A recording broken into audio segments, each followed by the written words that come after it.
കേരളത്തിൽ ഇത്തരം രാസലഹരിയുടെ ഉറവിടങ്ങൾ എവിടെയാണ്, ഏതൊക്കെ ഗോഡൌണുകളാണ് നിങ്ങൾക്കറിയുമെന്നറിയില്ല.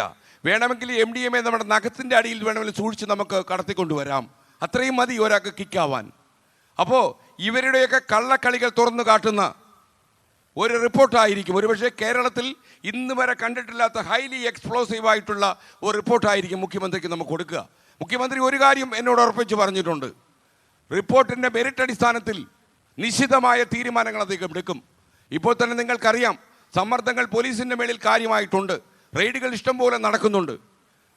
അതുപോലെ മറ്റൊരു കാര്യം കൂടി നമ്മൾ അറിയണം, കേരളത്തിലെ ഹോസ്റ്റൽ മുറികളിൽ പലതും ഇത്തരം വേദികളാകുന്നു എന്നുള്ള നടക്കുന്ന യാഥാർത്ഥ്യം കൂടി നമ്മൾ തിരിച്ചറിയണം.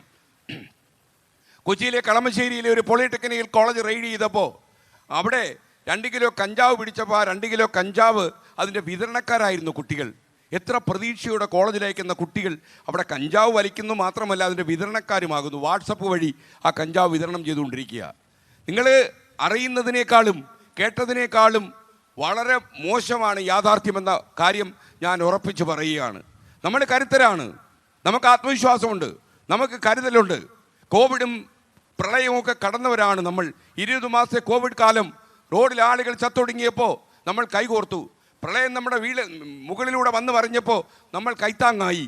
അതുകൊണ്ട് തന്നെ ഈ മാരക വിപത്തിനെ എന്നേക്കുമായി മണ്ണിൽ കുഴിച്ചു മൂടാൻ നിങ്ങൾ എല്ലാ ശക്തിയും സംഘബലം ഉപയോഗിച്ച് സംഘശക്തി കൊണ്ട് ഐക്യദാർഢ്യം കൊണ്ട് നമ്മൾ ഈ നരാധമന്മാരോട് പറയണം, എനിക്ക് പിറന്ന ഈ പച്ചപ്പുള്ള എൻ്റെ മണ്ണിൽ നിനക്ക് വേര് പിടിക്കാൻ ഇടമില്ല.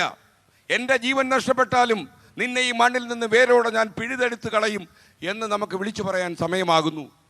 നിങ്ങൾ 32 ദിവസം വെയിൽ കൊണ്ടെന്നൊക്കെ ചില ആൾക്കാർ എന്നോട് പറയുന്നുണ്ട്. ഇതിനേക്കാളും വലിയ വെയിൽ കേരളത്തിലെ അമ്മമാർ കൊള്ളേണ്ടി വരും എന്നെനിക്കറിയാം. 40 ഡിഗ്രി ചൂടല്ല, ഉള്ളിൽ തിളയ്ക്കുന്ന രീതിയിലുള്ള വെയിൽ അവർക്ക് കൊള്ളേണ്ടി വരും നമ്മളിനി അമാന്തം കാണിച്ചാൽ. ഞാൻ പറയുന്നത്, ഞാൻ എൻ്റെ സംസാരം അവസാനിപ്പിക്കുകയാണ്. നമ്മളിവിടെ നിന്നൊരു യാത്ര വീണ്ടും ആരംഭിക്കുകയാണ്. കാരണം ഈ ഉറവിടങ്ങൾ, അതായത് നിങ്ങൾക്കറിയുമോ എന്നറിയില്ല, കുറച്ച് കാലം മുമ്പ് കേരളത്തിലേക്ക് സ്പിരിറ്റ് ഒഴുകിയപ്പോൾ നമ്മുടെ മിടുക്കരായ പോലീസ് ഉദ്യോഗസ്ഥന്മാർ ആന്ധ്രയിൽ പോയിട്ട് അവിടെ ഈ സ്പിരിറ്റ് മുതലാളിമാരെ കണ്ടിട്ട് പറഞ്ഞു, നീയൊക്കെ കേരളത്തിലേക്ക് ഈ കച്ചവടം കൊണ്ടുവരരുത്, ആന്ധ്രയിൽ നീ കച്ചവടം ചെയ്തോ, എൻ്റെ മണ്ണിലേക്ക് ഇറങ്ങിയാൽ ഞാൻ ഒരിക്കൽ കൂടി നിൻ്റെ നാട്ടിലേക്ക് വരും, നിന്നെ അറസ്റ്റ് ചെയ്ത് പൂജപ്പുര സെൻട്രൽ ജയിലിൽ കൊണ്ടിടുമെന്ന് ഒരു അന്വേഷണ ഉദ്യോഗസ്ഥന്മാരോട് പറഞ്ഞു. അന്ന് തന്നെ ഈ സ്പിരിറ്റ് ലോബികൾ കേരളത്തിലേക്കുള്ള സ്പിരിറ്റ് ലോബിയുടെ ഒഴുക്ക് നിർത്തിവെച്ചു. ഇതേ കാര്യം കർണാടകം പോലെയുള്ള സംസ്ഥാനത്തോട് നമുക്ക് പറയേണ്ടി വരും.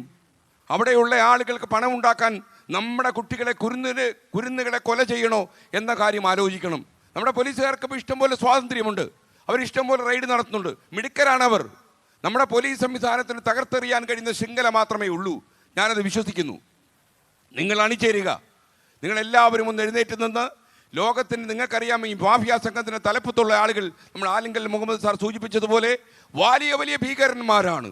രാജ്യാന്തര ശൃംഖലയുണ്ട്. ഇപ്പോൾ സാറ്റലൈറ്റ് വഴി ചിലപ്പോൾ ഞാൻ ഈ സംസാരിക്കുന്നൊക്കെ അവർ കണ്ടുകൊണ്ടിരിക്കുകയായിരിക്കും. ഞാൻ ഇടയ്ക്കതാ മേളിലോട്ടൊന്ന് നോക്കി, ബോംബ് വന്ന് സാറ്റലൈറ്റ് വഴി വീണാലും അത്ഭുതമില്ല.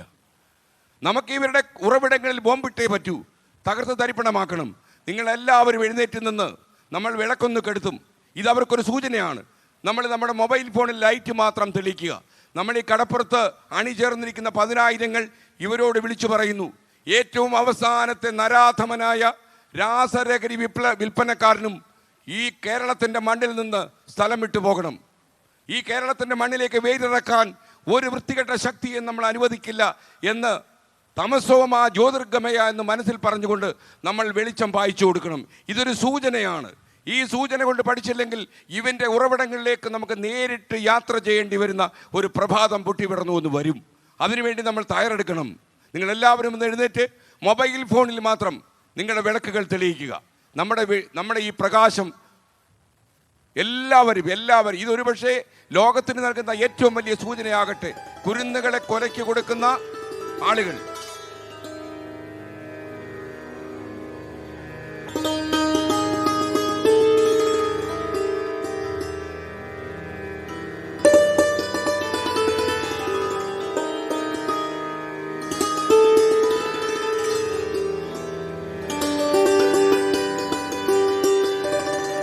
Okay thank you. ഇതൊരു സൂചനയാണ്.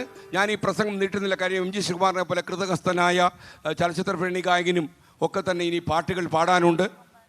അതുപോലെ സ്റ്റീഫൻ ദേവസി വന്നിട്ടുണ്ട്, അഹം ബാൻഡ് ഇവിടെ എത്തിയിട്ടുണ്ട്, നമ്മുടെ കുട്ടികൾ എത്തിയിട്ടുണ്ട്. അപ്പോൾ ഇവരുടെ എല്ലാം ആവേശോജ്വലമായ സംഗീതം നിങ്ങൾക്ക് ആസ്വദിക്കാൻ കഴിയും. അപ്പോൾ നമ്മൾ ഒരുപക്ഷെ നിങ്ങൾ എന്നോട് കാണിച്ച് യാത്രയിലുടനീളം എന്നോട് കാണിച്ച സ്നേഹത്തിനുമൊക്കെ നന്ദിയുണ്ട്. പല വീടുകളിലും അവർ കൃത്യമായിട്ട് നമ്മളെ ഭക്ഷണം കഴിപ്പിച്ച് വിട്ട വീടുകളുണ്ട്. കാസർഗോട്ടെ കല്ലട്ര കുടുംബം പോലെ എത്രയോ ആളുകൾ നമ്മളോട് ഈ സ്നേഹം കാണിച്ചിട്ടുണ്ട്. ആ സ്നേഹത്തിനുമൊക്കെ നന്ദി.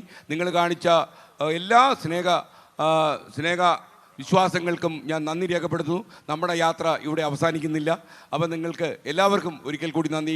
ഒരുപക്ഷെ നിങ്ങൾക്ക് ഈ ഈസ്റ്റർ ദിനത്തിൽ, ഒരു ഉയർത്തെഴുന്നേൽപ്പിൻ്റെ ദിനത്തിൽ, മറ്റൊരു ഉയർത്തെഴുന്നേൽപ്പിനെ നമുക്ക് ഈ സംഘബലം കൊണ്ട് നമ്മളെ അണിയിച്ചൊരുക്കാൻ വേണ്ടി നിങ്ങളെല്ലാവരും കോഴിക്കോട് കടപ്പുറത്തേക്ക് വന്നു എന്നുള്ളത് എന്നെ വളരെ സന്തോഷിപ്പിക്കുന്നു. തീർച്ചയായിട്ടും അമ്മമാരും രക്ഷകർത്താക്കളും എന്നോട് കാണിച്ച കാരുണ്യവും സ്നേഹവും എപ്പോഴും എൻ്റെ മനസ്സിൽ നന്മ നിറഞ്ഞ മാധ്യമപ്രവർത്തനത്തിന് പ്രേരണയാകും എന്ന് മാത്രം പറഞ്ഞുകൊണ്ട് ഞാൻ അവസാനിപ്പിക്കുന്നു. നമ്മളിനി കാണാം നാളെ മുതൽ ടെലിവിഷൻ സ്ക്രീനിൽ. Good bye.